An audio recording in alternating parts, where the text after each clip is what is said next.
Good morning दोस्तों महा practice set का आज हम लोग भाग 3 को कर रहे हैं। और ये भाग 3 जो है ना, ये जो जितने भी ये प्रैक्टिस सेट है ना, ये प्रैक्टिस पेपर से ही लिए गए क्वेश्चनों का ये सेट है। चाहे वो यूपी ट्रिपल एससी का कोई भी एग्ज़ाम हो या यूपी प्लस का एग्ज़ाम हो, उन सभी एग्ज़ामों का मिक्स निचोड़ कह सकते हैं हम लोग, जो कि इसमें लिए गए हैं क्वेश्चन।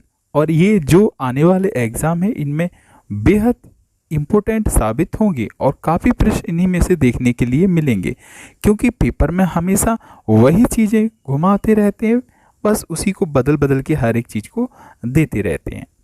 हम लोग एक और सेशन स्टार्ट करेंगे रात के 9 बजे के समय पे, जिसमें हम लोग स्टोरी बेस्ड टॉपिक लाएंगे, उसको स्टोरी के रूप में पेश किया जाएगा आपके सामने सुनने के लिए केवल। तो हम लोग इस सेट को स्टार्ट करते हैं और इसमें बताएंगे क्या क्या इम्पोर्टेंट बातें हैं और अब आने वाले एग्ज़ाम में क्या क्या इम्पोर्टेंट हो सकते हैं। तो स्टार्ट करते हैं।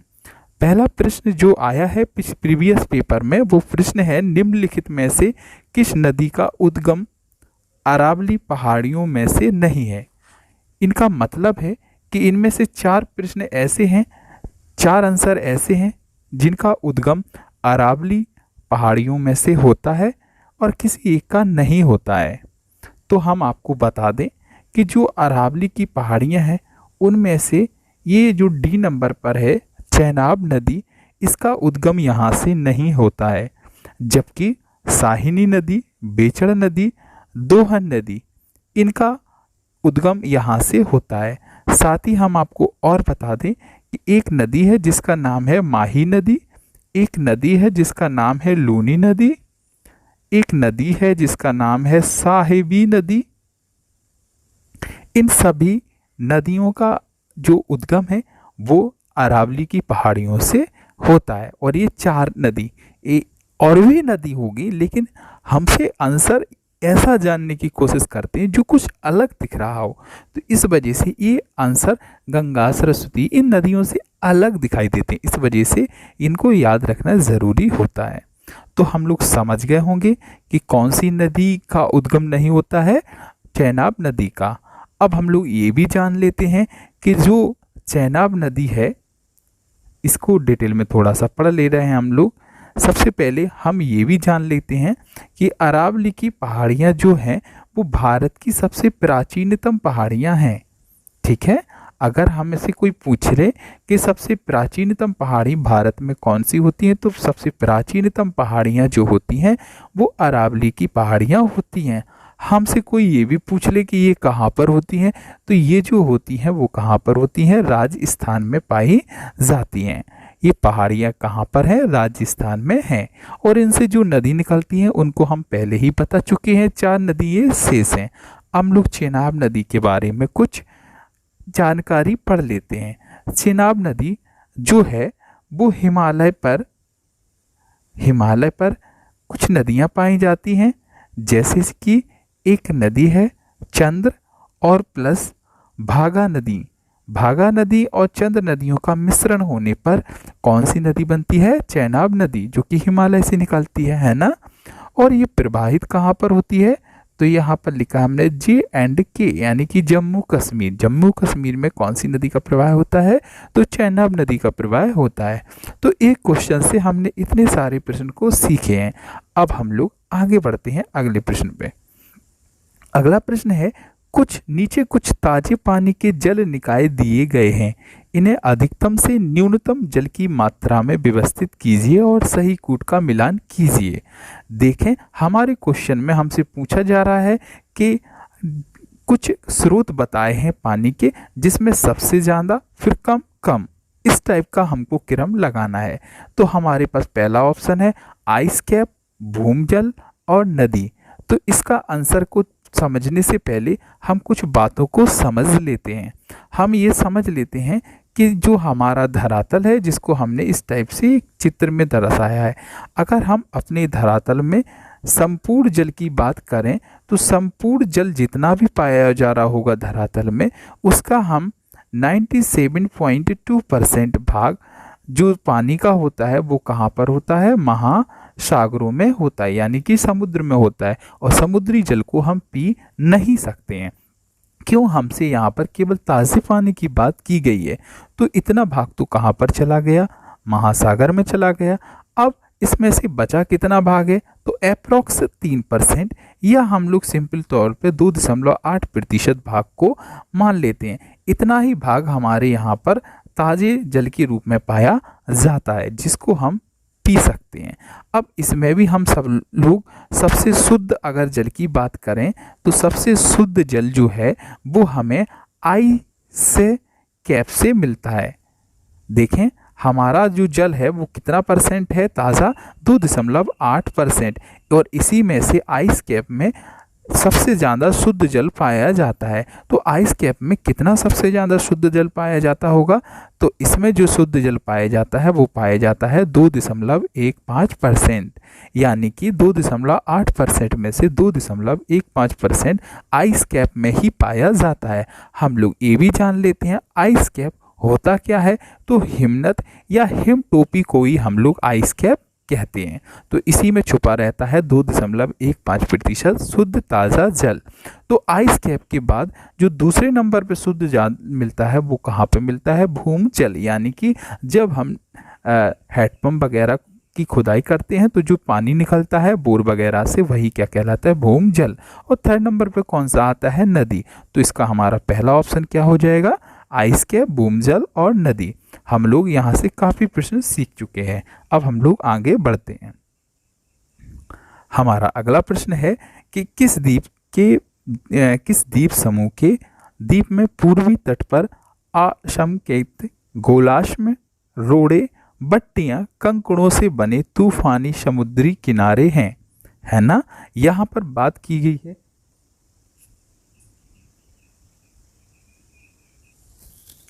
तो इसमें दोस्तों हम लोग ये समझते हैं कि सबसे पहले इसको क्वेश्चन को तो समझ ही गए होंगे कि इसमें समुद्री किनारा किससे बना हुआ पूछा जा रहा है। रोड़े, पट्टियाँ, कंकड़, पत्थर, इस टाइप के जो आपने नदियों में कभी देखे होंगे। तो हम इसको समझने से पहले एक बात समझ लेते हैं कि अगर हम लोग भारत में द्वीप देखें, अगर हम लोग भारत में द्वीप समूहों को देखते हैं तो भारत में दो प्रकार के द्वीप समूह पाए जाते हैं। एक होता है पूर्वी द्वीप समूह और एक कौन सा पाया जाता है? पश्चिमी द्वीप समूह। पूर्वी द्वीप समूह दोस्तों बंगाल की खाड़ी जो द्वीप समूह है वो किसके अंतर्गत आती है? पूर्वी द्वीप समूह के अंतर्गत आती है। जबकि पश्चिमी द्वीप समूह में अरब सागर में जितने भी द्वीप समूह पाए जाते हैं वो सभी के सभी द्वीप समूह पश्चिमी द्वीप समूह के अंतर्गत आते हैं। लक्षद्वीप पश्चिमी द्वीप समूह, यानी कि या हम ऐसा भी कह सकते हैं कि अरब सागर का मुख्य द्वीप समूह कौन सा है? लक्षद्वीप है। हम अरब सागर का मुख्य द्वीप समूह को क्या कहते हैं कि जो लक्षद्वीप है वो अरब सागर का मुख्य द्वीप समूह है, या हम इसको मन्नार की खाड़ी के नाम से भी कह सकते हैं। तो इसका जो किनारा है समुद्री किनारा वो किससे बना रहता है? गोलाश्म, रोड़े, बट्टियाँ, कंकड़ आदि से बना हुआ होता है। तो इसका जो ऑप्शन सही है वो कौन सा होगा? डी। तो पश्चिमी द्वीप समूह में जितने भी आएंगे उतने के किनारे, उन सभी के समुद्री किनारे ये कंकड़ पत्थर इन चीज़ों से बने हुए होंगे। हम अगले क्वेश्चन पे आते हैं। हमारा अगला क्वेश्चन है, विज्ञान और प्रौद्योगिकी मंत्री डॉक्टर हर्षवर्धन ने कहा कि वैज्ञानिक तथा औद्योगिक अनुसंधान, जिसको CSIR कहा जाता है, कि नए राष्ट्रीय विज्ञान संचार और नीति अध्ययन का संस्थान का उद्घाटन कहाँ पर किया? इसका सही जवाब आप लोगों को पता होगा। इसका आंसर है डी। इसमें कोई और ज़रूरी बात नहीं है। आगे बढ़ते हैं। भारत का केंद्रीय बजट 2021-22 पहली बार किस रूप में पेश किया गया? तो आपको बता दें कि 1 फरवरी 2021 को केंद्रीय बजट पेश किया गया था, और यह केंद्रीय बजट जो है वो सॉफ्ट कॉपी के रूप में प्रस्तुत किया गया था। तो इसका सही आंसर क्या है? सी, बजट की सॉफ्ट कॉपी के रूप में। इस बजट के लिए एक एप्लीकेशन का भी बनाया गया था। जब इस बजट का पेश हो रही थी तो आपने देखा होगा सभी के पास एक टैबलेट था जिसमें एक एप्लीकेशन थी। उस एप्लीकेशन को बोलते हैं यूनियन बजट मोबाइल ऐप। इसकी मदद ली गई थी इस बजट को पेश करने के लिए। तो हम लोग आगे बढ़ते हैं। आगे बढ़ने पर हमारा क्वेश्चन है, मई 2021 में आयोजित 69वीं मिस यूनिवर्स अंतर्राष्ट्रीय प्रतियोगिता का खिताब किसने जीता था? तो इसका सीधा ही आंसर रहता है जिसका नाम है एंड्रिया नेजा। एंड्रिया नेजा ने ये जीता था। अगला प्रश्न है, हैन द रिवर क्लॉप्स उपन्यास किसके द्वारा लिखा गया? आपको बता दे, इस उपन्यास इन 4 विकल्प में से किसी एक ने लिखा था और जिसने भी लिखा था उनको वर्ष 2015 में इस उपन्यास को लिखने के लिए पुरस्कृत किया गया था। इसी वजह से इस उपन्यास को इम्पोर्टेंट दे दिया गया है एग्जाम में। साथ ही जब ये इम्पोर्टेंट आए हैं तो पता होना चाहिए हमें कि ये किसने लिखा था। तो ये लिखा था स्टेरिन कॉर ने। ये क्यों इम्पोर्टेंस है और ये क्यों इनको इस उपन्यास के लिए पुरस्कृत किया गया था? इसलिए किया गया था क्योंकि इन्होंने इस उपन्यास में नागालैंड और उत्तर पूर्वी राज्यों में जितने भी लोग बाग रहते हैं उनकी जीवन को अपने उपन्यास में दर्शाया था। उनकी जीवन शैली को इन्होंने पेश किया था। नागालैंड एवं उत्तर पूर्वी राज्यों के व्यक्तियों की जीवन शैली को इन्होंने अपने उपन्यास में दर्शाया था। हमें ये जानना भी जरूरी होगा क्योंकि ये एग्ज़ाम से इम्पोर्टेंट बन गई हैं। तो हो सकता आगामी एग्ज़ाम में इनसे रिलेटिव कोई बात पूछ लें। तो इनके अन्य उपन्यास भी हम जान लेते हैं। इनके अन्य उपन्यास हैं फॉरेस्ट सॉन्ग। इनका अन्य उपन्यास का नाम क्या है? फॉरेस्ट सॉन्ग एक लिखा है हमने। दूसरा उपन्यास है the rain मैडन and the wear man. Forest song, the rain मैडन and the wear man. एक उपन्यास का नाम है इनके बिटर वार्म वुड। क्या नाम है? Bitter warm would. एक अगला उपन्यास है जिसका नाम है द ए टेरिबल मैट्रिआची। तो ये 4 उपन्यास मौखिक रूप में बताए हैं। इनको लिखना चाहिए था, आप लोगों को नोट कर लेना सुनने के बाद। अगले क्वेश्चन पे आते हैं। अगला क्वेश्चन जानकारी बेस होना है क्योंकि ये आपको पता होगा कल्पना चावला की मृत्यु अंतरिक्ष मिशन में हुई थी। तो वो कब हुई थी? तो कल्पना चावला की जो मृत्यु है वो हुई थी अंतरिक्ष मिशन से लौटते समय 1 फरवरी 2003 को। ये अंतरिक्ष मिशन पे गई कब थी? तो 1987 में गई थी। नासा के साइड से गई थी और इन्होंने जाते समय कहाँ से उड़ान भरी थी? तो कोलंबिया से इन्होंने उड़ान भरी थी। अगला प्रश्न है, विश्व की प्रथम महिला अंतरिक्ष यात्री कौन थी? तो विश्व की पहली अंतरिक्ष महिला यात्री थी बेसेटिना तेरेस्कोपा। यह एक रसिया थी, ये रूस की थी। तो इनको हम लोग रसियन नागरिक कह सकते हैं। इन्होंने सन 1963 में यान का नाम था बोस्टॉक नामक यान से इन्होंने अंतरिक्ष के लिए यात्रा की थी। ठीक है, तो ये कहाँ की थी? रसिया की थी। हम आगे बढ़ते हैं। हमारा प्रश्न है, मदर यशोदा अवार्ड किसे दिया जाता है? इम्पोर्टेंट क्वेश्चन है ये क्योंकि ऐसे प्रश्नों से आपको अंदाज लगाना चाहिए कि एग्जाम में किस तरीके के प्रश्न पूछते हैं। मदर यशोदा अवार्ड, तो मदर यशोदा अवार्ड जो है एक विवादित अवार्ड है जो कि बच्चों से संबंधित अवार्ड है। तो इसका सही आंसर है बी, आंगनबाड़ी वर्कर के लिए। अगला प्रश्न है, घूमर लोक नृत्य है। ये सभी को पता होगा क्योंकि ये सभी लोग जानते हैं। घूमर जो लोक नृत्य है वो कहाँ का लोक नृत्य है? राजस्थान का है। घूमर लोक नृत्य के लिए कौन सी जनजाति इस नृत्य को करती है? तो भील जनजाति के लोगों का ये लोकप्रिय ये नृत्य है जिसमें जो महिलाएं होती हैं वो घूमर वगैरह पहनती हैं और इस नृत्य को करती हैं। ठीक है, आगे बढ़ते हैं। चंडीगढ़ के रॉक गार्डन की नींव किसने रखी है? तो ये एक अच्छा क्वेश्चन है। सबसे पहले तो इसको आपको पता होना चाहिए कि कहाँ की बात हो रही है। चंडीगढ़ के रॉक गार्डन की नींव किसने रखी? इस गार्डन को हम लोग शिल्पाकृत गार्डन भी कहते हैं। ये बात आपको पता होना चाहिए कि इस गार्डन को हम लोग क्या नाम देते हैं? शिल्पाकृत गार्डन भी कहते हैं। और इस गार्डन की जो नींव रखने वाले थे वो कौन थे? नेकचंद्र सैनी। ठीक है, ये रिपीट क्वेश्चन है 13वां। विश्व निमोनिया दिवस कब मनाया जाता है? विश्व निमोनिया दिवस जो है वो सभी को पता होगा, वो मनाया जाता है 12 नवंबर को। 2009 से इस दिवस को मनाने की शुरुआत की गई थी। हम अगले प्रश्न पे आते हैं। तभी से ये हर वर्ष 12 नवंबर को ही मनाया जाता है। एन किसका पूछ रहे हैं? NFPA का विस्तारण पूछ रहे हैं, यानी कि फुल फॉर्म को पूछा जा रहा है।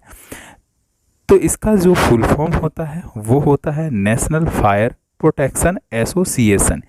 कहीं पर आग लग जाए, बिजली गिर जाए, आदि से मौतें हो जाती हैं और जो आर्थिक नुकसान होता है उनको रोकने के लिए इसको बनाया गया था।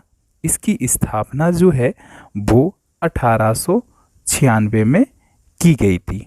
इसका मुख्यालय जो है वो संयुक्त राज्य अमेरिका में है। इस बात को आप समझ गए होंगे। पीसा की झुकती मीनार किस देश में है? ये अच्छा क्वेश्चन है। तो इसका आंसर है इटली। कहाँ पर है ये पीसा की झुकती हुई मीनार? इटली में है। ठीक है, इसका निर्माण जो है वो 1173 ईस्वी में कराया गया था। इसको इस तरीके से डिजाइन किया गया था कि ये अपने गुरुत्वाकर्षण बल की वजह से झुकी हुई है।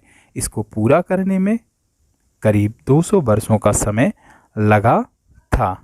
ठीक है, इसकी ऊंचाई अगर देखी जाए, यानी कि हम इसकी हाइट की बात करते हैं, तो इसकी जो हाइट है वो 55.86 मीटर है। आप समझ गए होंगे इसके बारे में।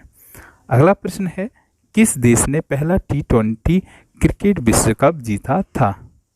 तो इसका आंसर आपको पता होगा, किसने जीता था? भारत ने। इल्बर्ट विल विवाद के साथ कौन सा वायसराय जुड़ा है? तो इसका आंसर है लॉर्ड रिपन। आगे बढ़ते हैं। किस स्मारक से गौतम बुद्ध ने दुनिया के लिए बौद्ध धर्म के अपने दिव्य ज्ञान का प्रचार किया था? तो इसका आंसर आपको पता होगा, कहाँ है? महाबोधि मंदिर समूह। अगले प्रश्न पे आते हैं। भारत पर तैमूर ने किस वर्ष आक्रमण किया था? पिछले सेट में भी जिन खां के नाम को बताया था उसी का ये मिलता जुलता रूप है। तो इसका आंसर है डी, 1398 ईस्वी में। महाराणा प्रताप के ऐतिहासिक युद्ध में मुगलों के खिलाफ लड़े थे।